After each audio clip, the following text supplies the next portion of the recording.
This is the Late Round Podcast with your host, JJ Zacharisa.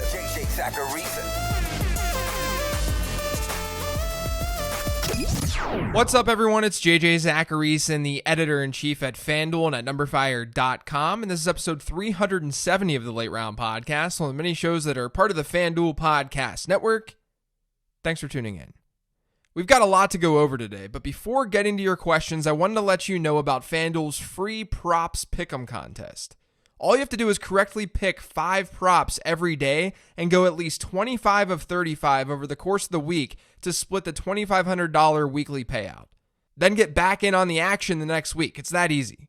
Age and location restrictions apply. No purchase necessary. Void where prohibited. For more details, visit FanDuel.com and check out the Win From Home banner in the FanDuel lobby. The first question this week is kind of a long one, but I think it's a good one. It's an email. It says, "Hi JJ, first off, thanks for all the awesome content over the last few weeks. And it's been great to rewind back through some important episodes. Thanks. I wanted your thoughts on drafting and rookie drafts on probability of success in the short, medium, and long term. I find myself with a running back needy team and in possession of the 101, 102, and 105. It's a PPR 1 quarterback league, and I have to start 2 running backs and can start 2 flex. I know I'm taking CEH at 101, so that's fine.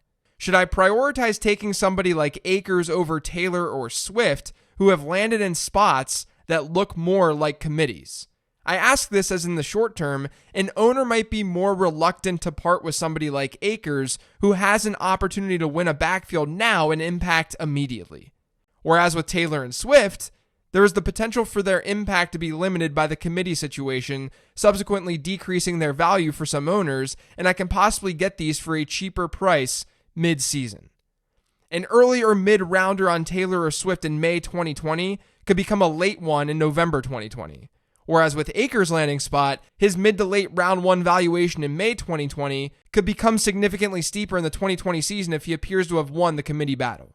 Therefore, how do we match running back landing spots to short-term opportunity to contribute an impact on medium-term value? Do we prioritize Akers and Vaughn, whose values could rocket quickly, over Taylor or Swift, who might have to give their due to Mack, Hines, and Carrion? Thank you again for all your awesome work, Josh." Okay, that was a long one. That was a long email. I hope you guys were able to sort of digest all of that, but I think it's a very important thing to talk about. The high-level point that I want to make here is to not overestimate your ability to predict the future. I don't think it's locked in that Cam Akers and Keyshawn Vaughn have one of the easiest and best paths to getting a full workload this season. I'd actually argue that Jonathan Taylor does. Marlon Mack is not a special back. He's just as replaceable as Ronald Jones or Darrell Henderson. When you add in the fact that the Colts could be considered more of a win-now team given their quarterback situation, they're not just going to let Jonathan Taylor, as long as he's as good as advertised, they won't just let him sit in the garage for Marlon Mack. Now, with that being said, I think anything is possible for any of these backs.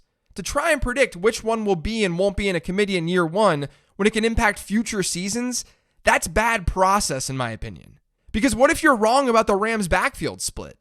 What if you completely whiffed on how the Colts handle things? Not only that, but don't overstate the inflated value a player like Akers would have after just a couple of months as a lead back. He's not certain to work out, and even if he does, you can't assume his price jumps over the other backs in this class.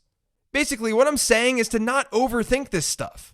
Try not to predict things in too much detail because there are times like this one where you can become suboptimal. Of course, Cam Akers could end up being the top back in the class. Of course, that's in his range of outcomes. I love Cam Akers. But drafting him simply for short-term opportunity when we're not even sure that opportunity is going to exist is an iffy thing to do. Get CEH, get Jonathan Taylor, and if you want, get the last back remaining of the Big 5 at the 105 spot. This next question is from my friend at Davis Maddock. He says, "Are there any of the second-year disappointments, Justice Hill, Darwin Thompson, Damian Harris, Travion Williams, Travis Homer, etc., that you consider dynasty buys?" So as you guys know, the bailing on unproductive rookies episode basically told you that if a running back isn't very productive to start his NFL career, he's likely not going to be productive in future years. Good running backs were generally good in year 1. There are exceptions, but it's the truth. I am a little intrigued by Travion Williams, though. Last year's rookie running back class was pretty weak, but Williams had one of the best stat scores in that class according to my model. And with draft capital, he's about a 65th percentile running back. That doesn't give him very good odds to be a top 20 running back in the future, but it could be worse. And we're not talking about spending a second rounder to get Travion Williams. He's basically free. With Joe Mixon wanting a new contract and with the Bengals beefing up that offense, I think he's at least an interesting dart throw right now. Just be okay with dropping him when he likely doesn't pan out. This next question is an email. It says, "Hi JJ, firstly, thank you for all the great off-season content. Hope you and your family are holding up well." Thank you. You too. After the bizarre Packers draft, I'm interested to hear your thoughts on Aaron Jones' outlook for 2020, given he should still see the majority of work and a healthy amount of targets. Thanks and stay safe, Jonathan. Yeah, so I tweeted a little bit about this the other day, but it's possible that we go from Aaron Jones being a sell to Aaron Jones being a buy in fantasy football. One of the most important things I think people should recognize in fantasy is that they're not playing a game of saying, this guy is good, I want this player. It's more, this guy is good at this price, so I'll try to trade for him. We're playing the market in fantasy football, and Aaron Jones went from being beloved to someone who's on his last year of his contract while staring at a three-headed committee. But here's my educated guess with this entire situation. Aaron Jones was utilized more and more as a receiver last year. And even when Devontae Adams returned from his injury, he had almost a 10% target share per game. Aaron Jones was also third in the NFL in running back air yards. Jones has the pass catching ability that they'd hypothetically need in the future with A.J. Dillon in the mix. And I'll get to more on A.J. Dillon in a second. The Packers, who have a 36-year-old quarterback, have to try and win now. Their moves this past week don't necessarily scream win now, but this is a team that's trying to focus more on running the ball. So I'm not sure that we should judge where they're at as an organization based on the moves that they made. They're trying to be more run-focused, but they still have a 36-year-old quarterback who's very good. So it wouldn't shock me if they extend Aaron Jones. And if they do that, then you're looking at a committee with A.J. Dillon after this 2020 season. In the 2020 season, I think we'll see all three backs mixed in. That includes Jamal Williams. But with Jones leading the charge, considering he's the best back on that roster. The fear to me is goal line work. A.J. Dillon is a big boy, but Jones was really effective close to the end zone last year, as we all know. So I don't think that we can just assume that he'll lose all of those goal line touches. So in all, I still think he's a top 20 running back in fantasy football, at least this season. I've got him at RB15 right now in my projections. And I think that's a logical place for him to be because that's where you start to get into some of those more committee type backs. This next question is from @ChrisJaw81059465. Packers executives said that even though A.J. Dillon didn't catch in college, he has the ability. How do they know that? Okay, so I think the narrative that A.J. Dillon can't catch passes is a little bit overblown. Is he likely to be pretty one-dimensional in the NFL? Yeah, probably. It wouldn't surprise me if he takes on a Derrick Henry light type role for Green Bay, like early career Derrick Henry. But Dillon caught 13 passes last year in a run-heavy Boston College offense. He accounted for over 8% of the team's receptions. Dillon's final season reception share was better than Josh Kelly's and DJ Dallas's. And it was almost as high as Darrington Evans' 9.1% rate. I mean, Anthony McFarland caught 3 more passes in college than A.J. Dillon. But no one is really talking about that fact to McFarland's profile. Of course, the sample size is pretty small for a below-average reception share on a run-heavy team. But that's kind of the case for a lot of these running backs. If they feel comfortable with what they saw on film, they can make the conclusion that he has the ability. This next question is from my buddy @Amixta, Anthony Amico. He says, what does Atlanta not drafting a running back mean for Todd Gurley? I think a lot of people, myself included, assume they would take one. Could still add someone like a Carlos Hyde in free agency, but is it possible Gurley returns to being an RB1 this season? Yeah, I mean, I should have probably brought this up on the show earlier this week because this is a great example of teams showing us where their heads are at. But yes, this is great news for Todd Gurley. I thought Atlanta was a candidate to spend up on a Cam Akers type prospect, and then they didn't. Right now, my projections have Gurley as a middle-of-the-road RB2, so he definitely has RB1 upside. Like I've said in the past, my big worry is how the Falcons haven't been nearly as friendly close to the goal line as the Rams have been over the last few years. That could limit Gurley's touchdown ceiling. But I still have him for 7 to 8 touchdowns on the ground this year, and it wouldn't surprise me if that number ends up being higher. This next question says, how are you viewing N'Keal Harry assuming the Patriots wide receiving corps doesn't change before the season? I'm assuming Stidham and Hoyer doesn't excite you, but wanted your take. And then on top of that, I got another question that said, why all the recent hate for N'Keal Harry? Are we already giving up on a first-round receiver who was loved by so many in the fantasy community? Can't seem to find anything positive anymore. Okay, so let's talk a little N'Keal Harry. Like I talked through on that bailing on unproductive rookies episode, Harry's an interesting case. From a points scored standpoint, he doesn't have a super bright future. But he was also injured. And that's a pretty big key for players who ended up turning their careers around after not getting off to a hot start. The thing is, I don't think there's really hate for N'Keal Harry. That's not what the market is telling us. According to DynastyLeagueFootball.com's average draft position data, Harry's still listed as a top 40 wide receiver in fantasy football.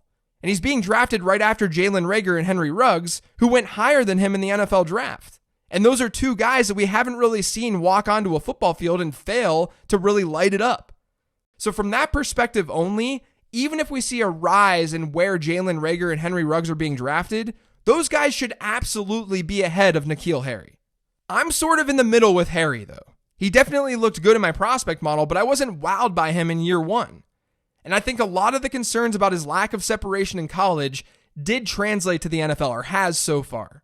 And it's hard for me to be excited about him in the short term, given the Patriots' quarterback situation. Maybe I'm totally wrong about this. Maybe they go out and sign Andy Dalton. At the time of this recording, Andy Dalton has been released, but he hasn't been signed yet anywhere. But the Patriots' offense could be scary bad this year. Like, that's in their range of outcomes. Harry might see a decent bit of volume by default, but there are a ton of other offenses that I'd rather invest in. I think the conversation would be different with Harry if we didn't have this awesome 2020 draft class. But I'd rather have a lot of these newcomers, given their profiles are almost as good, if not better, than Harry's. And they haven't played an NFL snap to give us some doubt. This next question is from @JasonCats13. With the death of the wide receiver one and more teams with multiple viable running backs, how do you gain an edge drafting your team, assuming you can't get one of the 300 touch backs or Michael Thomas? In other words, what approach can you use to gain an edge if we pick towards the back end? Yeah, I mean, I think that this goes sort of back to what I talked about earlier, and it's that we all need to embrace variance as much as possible. Embrace ambiguity too. Players are going to emerge. There will be guys who ended up seeing big workloads who weren't necessarily projected for those big workloads, like I talked about earlier with Jonathan Taylor. And there will be players on the flip side of that as well. Embracing ambiguity could mean going for running backs who have the best shot to come out of their committee. Again, like some of the rookie backs this year. And honestly, don't be afraid to trade back. If you're drafting and you can trade, use your tiers to know when a tier stops and a new one starts so that you're extracting the most value possible. I don't think the only answer to this question is draft strategy related, at least not right now. Draft strategy is partially dictated by the market, and we don't have all that information right now. I think a lot of where you can win in fantasy football, especially in today's game, is more related to understanding range of outcomes and how you actually know way less about situations and players than you think. We know a lot about the game, and we can project fairly well. But like I always say, projection building isn't there just for the end result. It's not just about that final number. It's not just about how many fantasy points a guy is supposed to score. You build projections so you can find where there are paths to upside for certain players. So even though a projection may not show it, in the back of your head, you know a player's got certain upside and the potential for a high-end outcome if certain things break their way. That's how I think that you can gain the biggest edge with all of these committees at running back and the flattened target distribution at wide receiver. Don't be so tied to the idea that each player only has one path to follow. This next question is from @Pel316. Talk to me about Raquel Armstead. Sounds like Fournette and the Jags both want out. With the Jags not adding a running back in the draft, would Armstead be a top 24 option in fantasy, or are the Jags such a mess that it's best to avoid him? Fournette is currently RB17 in PPR on Fantasy Pros. Thanks from the UK. Okay, so I don't think it's a lock that Fournette is out of Jacksonville in 2020. The Jags apparently tried hard to trade him around the draft, but they couldn't find a trade partner. And then after not going for running backs in the draft, that only helped Fournette's case for staying. Armstead is fine and was pretty average in my model. I don't think he automatically would see a Leonard Fournette type workload at all. It's not like they spent a super high pick to get Armstead. I'm actually kind of interested in Devine Ozigbo and James Robinson. Both players went undrafted, where Ozigbo was undrafted last year and James Robinson this year. But both players had pretty good final season production. Ozigbo had a near 7 yards per attempt during his final year with a pretty good yards per team play rate, and he's a big dude weighing over 220 pounds. James Robinson went to Illinois State, so he's a smaller school back, but he had one of the best stat scores in my model in this class. Yes, you're going to post better numbers if you're a professional playing for Illinois State, but he was the best undrafted running back prospect in my model this year by far. He was better than a lot of backs who were actually drafted in the model. So to wrap that all up, I don't think Fournette leaving Jacksonville is even the probable thing to happen anymore. But if it does, I'm interested in throwing darts at Ozigbo and Robinson. I'd do that right now in deeper dynasty formats in case the Jags do end up moving Fournette. But do keep in mind that they'd likely add a veteran as well. This last question says, which of the guys that have gadget potential do you think landed in the best spot for fantasy or otherwise? Specifically, Shenault, Gibson, or Bowden? I wouldn't necessarily consider Shenault a gadget player, or at least in the same way that we're talking about Antonio Gibson and Lynn Bowden. But I can tell you that I'm pretty into Antonio Gibson, and I don't mind his landing spot at all. I'll get to this more on my rankings show on Monday. But he could end up being one of those cases where extreme athleticism just trumps any mediocre college production. He wasn't used a whole lot at Memphis, but when he was used, he was unbelievably efficient. So that's at least a plus. And then he went out and he ran a 4.39 40 at 228 pounds. The dude is a freak. So you have a whole lot of downside. Why didn't Memphis just use him more? That's the downside. But the upside is that what if they did just misuse him? That Washington can find ways to get him the ball, and that his athleticism really does translate. That's the type of risk reward that I want in rookie drafts. That's going to do it for today's show, though. Thanks to all of you for listening. If you've yet to subscribe to the Late Round Podcast, make sure you are by searching for it pretty much anywhere podcasts can be found. And don't forget to follow me on Twitter at LateRoundQB. Thanks, everyone. I'll talk to you on Monday with my post-draft rankings episode.